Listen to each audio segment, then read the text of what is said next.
Happy to be here then. He's still happy to be here. Wins like this one over Tom Kennett are part of the reason he's happy. This classy boxer has shown plenty of power too. And William Johnson felt that power. Working with Tommy Gallagher, Sergei has been improving his skills all along the way. And he would need it when he took on crafty Roland Cummings. Roland took him the limit, and Sergei came away with a decision. But it wasn't easy. And tonight, he will jump up in class, way up. Veteran Bryan Paden has been in with some of the best lightweights in the last 5 years, and he's beaten his share. Against Rodney Moore, however, he had to settle for a draw, but he performed very well, even in earning the draw. A former champion, Calvin Grove, jumped up in weight to test Paden, and despite early successes, he was no match for the recent power that Bryan has shown. Grove became one of Paden's 6 KO victims, and despite a recent losing effort against Frankie Mitchell, Paden is still a lightweight with a legitimate aspiration toward a title, but he must win tonight. There is Bryan Paden, who lost, as you see, a close decision to Frankie Mitchell. Very big fight for him, as we pointed out earlier. And there is Sergei Artemiev, who comes in here with the win. And Wally, this is an interesting matchup style-wise. What are the keys to victory? Well, for Artemiev, Al, the keys to victory, according to us, are to stay busy and to stay composed in there, because Paden is a cool veteran and will pick him apart if he loses his composure. Paden's got to use that double left hook, which is his best combination, and he's got to pressure Artemiev. Artemiev, the taller fighter and a fighter who likes to use his jab. All right, so the scene is set. We are ready to go. This crowd is more than ready. Let's go up to Michael Buffer right now. Ladies and gentlemen, Bob Arum's Top Rank Incorporated, along tonight with Peltz Boxing Promotions in association with the undisputed, undefeated King of Beer, Budweiser, presents the featured bout of the evening. This bout is sanctioned by the Pennsylvania State Athletic Commission, Chairman Howard E. McCall, Executive Director at ringside, Greg Serb.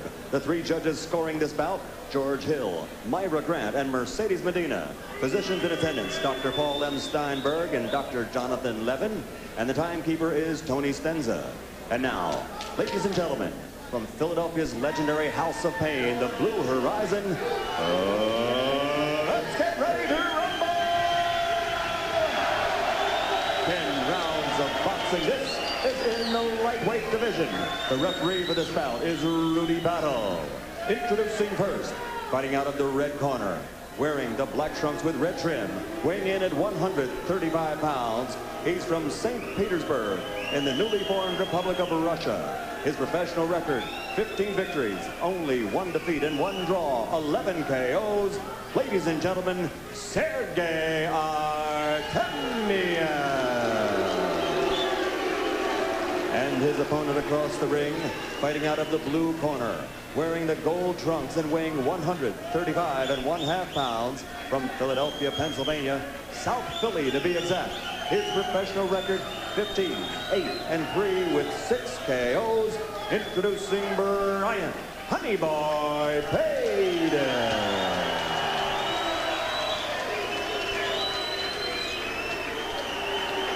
Okay, fellas, I've talked to both of you. I want a nice, clean contest. Let's have a good break. Good luck to both of you. Let's touch gloves. And so we're set to go. That is Bryan Honeyboy Paden, popular figure here in Philadelphia. Delightful man to talk to, as is his opponent, Sergei Artemiev, the youngster who is facing his biggest moment, Wally, and the question about composure has to do with whether he will be nervous stepping up in class. Well, you know, he's walked into one of the few buildings in the United States where the Cold War is still being fought. You're right. Chanting USA for Bryan Paden. Except they fight it here against anybody who's not from Philadelphia. He shouldn't take it personally. Right. Round 1, it is scheduled for 10, our main event. There you see the knockout ratio. Artemiev, by percentage, a much bigger puncher than Bryan Paden. And he's going after Paden and landing with the right hand. There's something about Artemiev that, to me, just reminds me of Rocky IV. Same kind of a style, too. He's just like very, very unusual in terms of American boxing. He's a little smaller than Dolph Lundgren, though. A little bit. Just a smidge. Yeah, but, you know, magnifying lenses and all. That's true. I'm not sure that Dolph is really that big. Artemiev using the jab. set Paden up. Bryan Paden, not a huge puncher, but does have some pop in his punch. He knocked out Calvin Groves, as you saw in our highlight.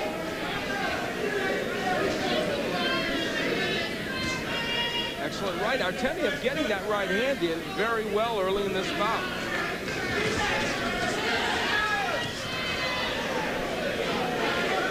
Rocky IV, one of the few that you did not appear in. They saved me for Rocky V. They wanted me to help them with the finale. But Barry Tompkins was in Rocky IV, so okay. We'll get you in Rocky. I knew we had a connection. Yeah, I'll be in Rocky 35. I'll be raging. Good right by Artemiev. He is getting that punch in, maybe more in this first round. And we talked a lot about his composure. Would he be nervous? He's the one that's taking the match to Paden right now. He is just so unorthodox. I don't think that Bryan Paden's ever seen a fighter come out and cross his arms in front of him like that. Unless he's fought Archie Moore. Or Kenny Norton, remember, he used to do that too. Archie Moore called the old mongoose for that very reason.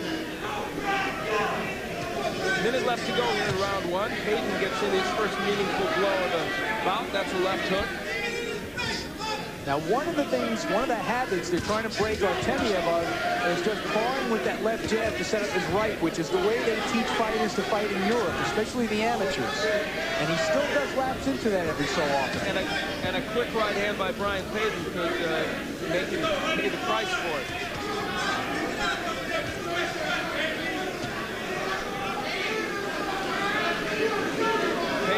In this very ring, lost to Frankie Mitchell his last time out. A terrific lightweight match. Mitchell, of course, a very fine boxer. And also a big favorite here in Philadelphia. Yes. And Paden lost and acknowledged he lost, but the decision was a little too wide, I think.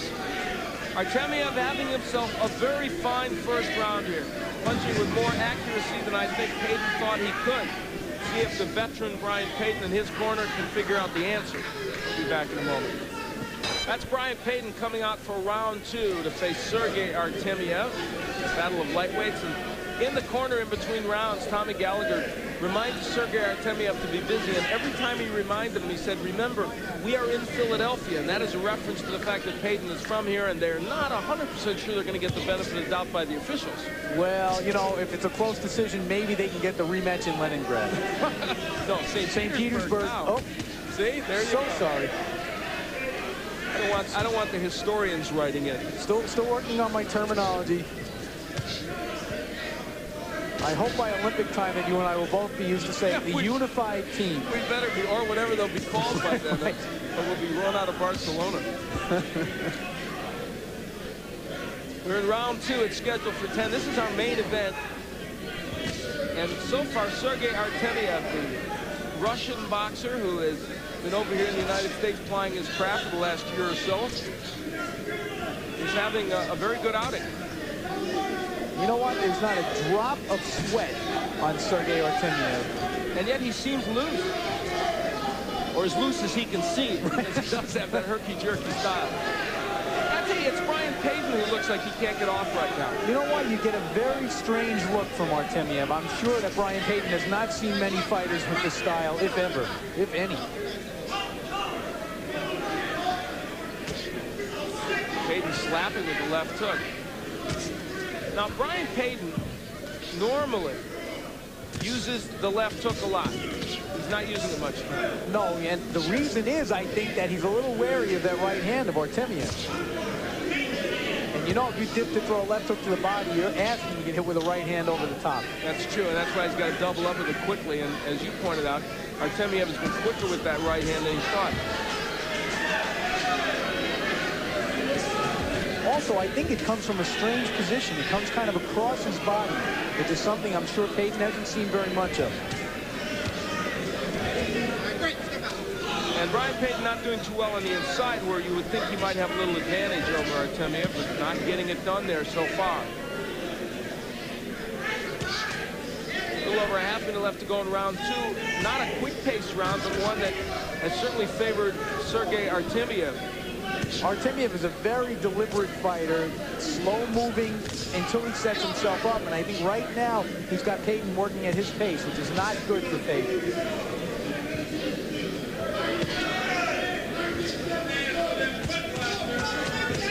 Good combinations by Artemiev. And so round two ends with Sergei dominating and dictating how this fight is fought. Flurry from Artemiev right here, not doing a lot of damage to Paden, but at least keeping him too busy to punch back. And a few of those sneaking in, but the combination punching of Artemiev may be also a surprise to Paden. We head into round 3. I'm in Bryan Paden's corner.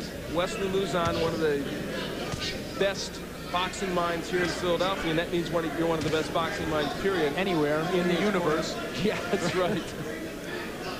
This is the hometown of the Philadelphia cheesesteak, and Lee Schley, the manager of Bryan Paden, has a cheesesteak store here over on 6th and Sampson, 16th and Sampson. It's supposed to be one of the best in town. Oh, good. How come he hasn't sent a couple over for us? I'm telling you, we're supposed to go over there today. Okay. And he dabbles in boxing when he's not swinging those sandwiches. Everybody needs a hobby, I guess. Yeah, boxing's an expensive one. Right now, his charge, Bryan Paden, is having a tough time with Artemiev. But he just did throw that double left hook for the first time in the fight, and he landed the left hook to the head.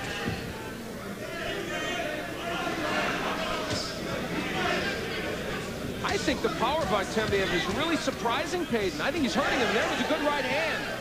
I think you're right, and I think it's deceptive power. I think when Bryan Paden looks at this guy, he doesn't expect very much, but I think Artemiev is a very stiff puncher.